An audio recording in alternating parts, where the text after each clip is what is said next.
মা হয় একটি মেয়ের বান্ধবী, আবার মেয়েও হয় একজন মায়ের বান্ধবী।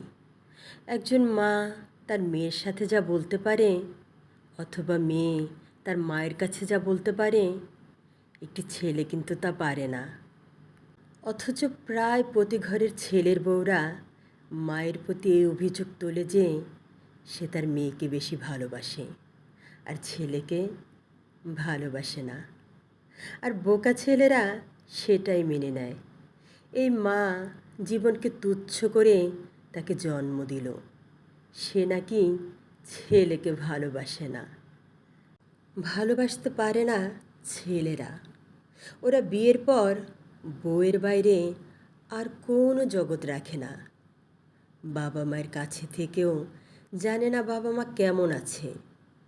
অথচ একটি মেয়ে যত দূরেই যাক, বাবা মায়ের খবর রাখতে ভোলে না। অথচ যত দোষ মা মেয়ের। একটি মেয়ে জন্ম থেকে মৃত্যু পর্যন্ত মায়ের গলা জড়িয়ে ঘুমাতে পারে। একটি ছেলে চাইলেই কি তা পারে?